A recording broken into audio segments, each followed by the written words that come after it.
Is this some kind of joke, Arthur?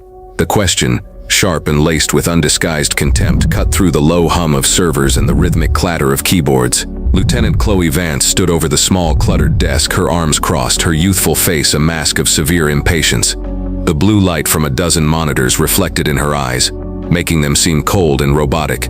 Before her, Arthur Goodwin didn't look up. At 82 years old, his movements were deliberate, economical. His hand, gnarled with age and etched with the faint silvery tracks of old scars, continued to make neat, precise entries in a worn, leather-bound notebook. The graphite of his pencil whispered against the page. He was a rock in the middle of a rushing technological stream, and the stream was getting angry.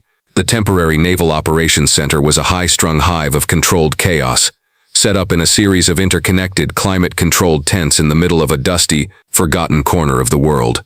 Young sailors and officers, none older than 30, moved with a wired energy, their faces illuminated by streams of incoming data. They were the tip of the spear, managing logistics, intelligence, and communications for a massive joint task force. And in the middle of it all was Arthur, a civilian contractor, a relic performing the seemingly archaic task of manual data tracking and administrative support. "I asked you a question," Vance pressed, her voice rising just enough to turn the heads of a few nearby data analysts. They quickly looked away, not wanting to get caught in the lieutenant's blast radius.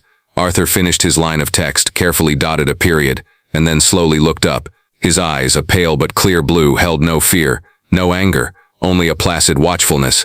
"No, Lieutenant, it's not a joke." "Then what exactly is that?" She pointed a perfectly manicured finger at his notebook. "We are running a multi-billion-dollar operation on encrypted, redundant, quantum-resistant servers. We have real-time data feeds from satellites, drones, and assets in the field.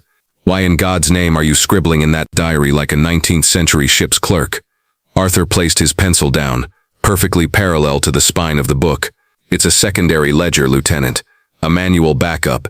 It helps me cross-reference the digital logs for inconsistencies." Vance let out a short, incredulous laugh. "Inconsistencies? The system is flawless. What you're doing is creating a security risk. A piece of unsecured analog data in a classified environment. It's a liability." The accusation hung in the air. In this world, being called a liability was worse than being called incompetent. It meant you were a danger to everyone. "It has served its purpose well for many years," Arthur said, his voice even and soft, a stark contrast to the frantic energy of the room. "I don't care if it was carved on a stone tablet by Moses himself," Vance snapped. "It is not protocol. Your contract is for administrative support, Arthur, not to indulge your Luddite fantasies. You track supply requisitions, you make sure the coffee is brewed, and you stay out of the way of the people doing the actual work. That's your job." The public humiliation was complete. She had reduced him to a janitor in front of the entire watch floor. A young petty officer, a kid named Simmons, flinched at his station. He had always liked Arthur. The old man was quiet, but he always had a kind word, and he seemed to notice things no one else did, like when a sailor was exhausted and needed a fresh cup of coffee before they even realized it themselves. To see him spoken to this way felt fundamentally wrong. Vance wasn't finished. She leaned closer, lowering her voice to a conspiratorial hiss that was somehow more menacing than her shouting. "Honestly, I don't even know how you passed the background check. An octogenarian with a pencil and paper. Who are you, really?" She gestured around the tent. "This is the future. Fast, efficient, digital. There's no room for driftwood, for sentimentality." Arthur's gaze drifted from her face to the notebook. His hand rested protectively on the worn leather cover. He didn't answer. His silence seemed to infuriate her more than any argument could. "I want to see what's in that book," she demanded, her hand darting out to grab it. Instinctively, Arthur's weathered hand clamped down on hers. It wasn't a gesture of aggression.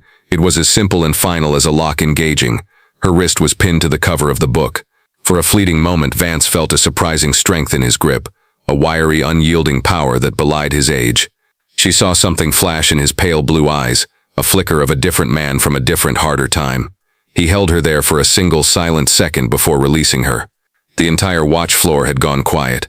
The only sound was the hum of the electronics. Vance snatched her hand back as if burned, a flush of red creeping up her neck. She had been physically defied, however briefly, by the old man who made the coffee. Her authority had been challenged. "That's it," she said, her voice trembling with rage. "That is assault. I am writing you up. I'm reporting you to the Command Master Chief. We're going to have you removed, not just from this tent, but from this entire forward operating base." She took a step back, trying to regain her composure and her audience. Your little field trip is over, old man. Security will be here in 5 minutes to escort you to confinement until we can arrange transport. Arthur simply picked up his pencil and turned to a new page in his notebook, as if she had just been a fly buzzing around his head. As Vance stalked off towards the command section to make her call, a wave of discomfort washed over the room. No one met anyone else's eyes.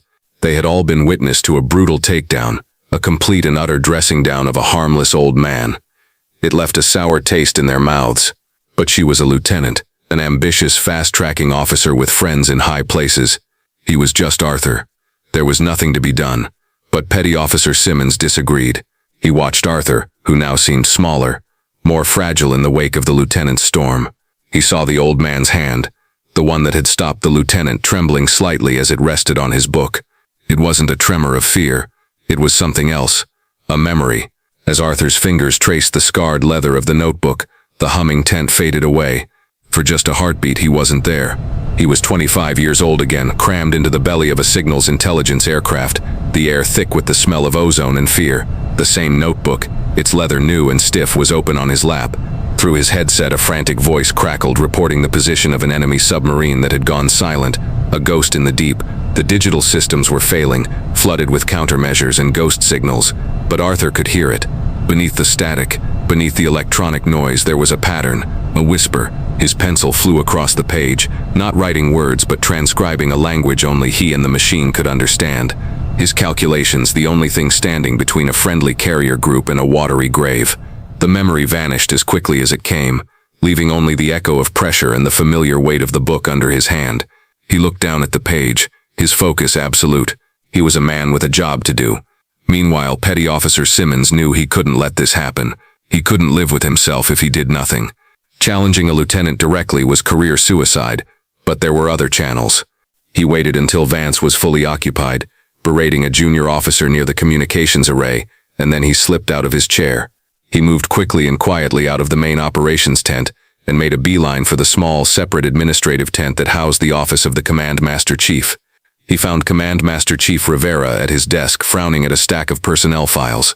Rivera was a formidable man, broad-shouldered and with a gaze that seemed to peel back layers of bravado to see the truth of a person. He was the highest-ranking enlisted man on the base, the vital link between the command staff and the sailors. "What is it, Simmons?"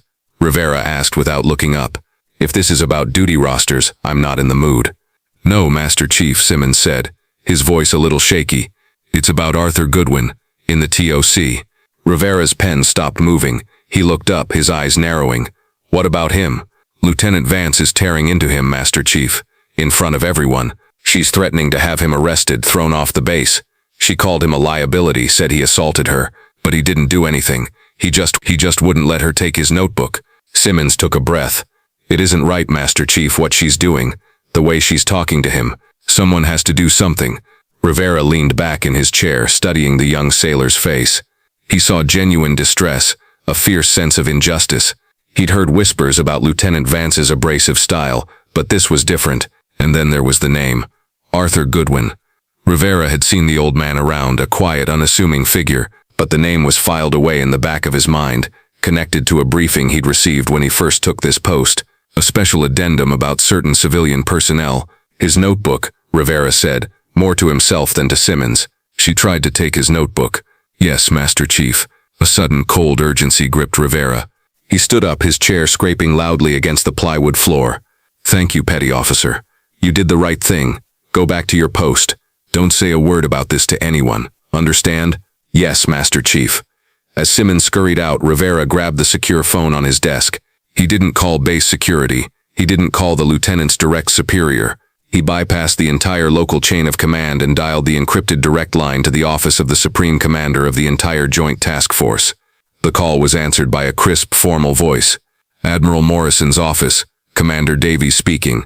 "Commander, this is Command Master Chief Rivera at the FOB.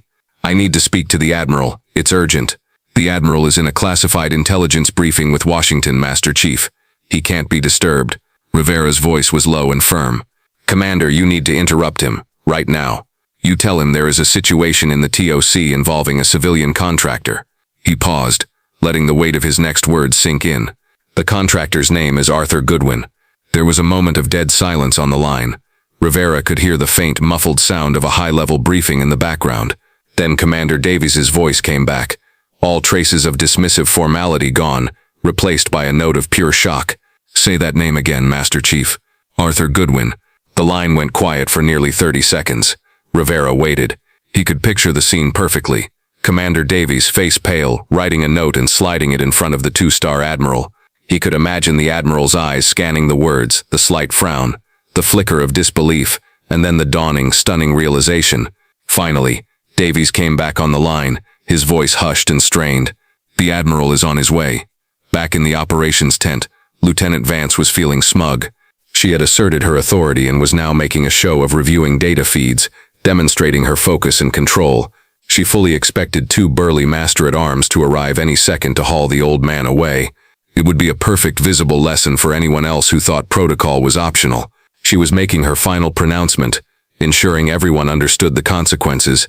"Let this be a clear example," she announced to the room at large, though her words were aimed at the still-seated Arthur. "Operational security is not a suggestion. Failure to comply, insubordination, and physical defiance will result in immediate removal and formal charges. There are no exceptions for age or sentimentality. The mission comes first." She turned to Arthur. "That's it. I'm having security escort you out. You'll be on the next transport back to a facility for evaluation."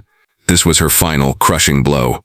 The threat of a forced psychiatric evaluation was the ultimate humiliation, a declaration that he was not just old but senile. A man stripped not only of his dignity but of his very mind. For the first time since the confrontation began, Arthur looked her directly in the eye. There was no anger. There was no fear. There was only a profound and weary pity. He slowly closed his notebook and laid his hands flat on the desk, as if waiting. Suddenly, a new sound intruded on the controlled environment of the tent. It started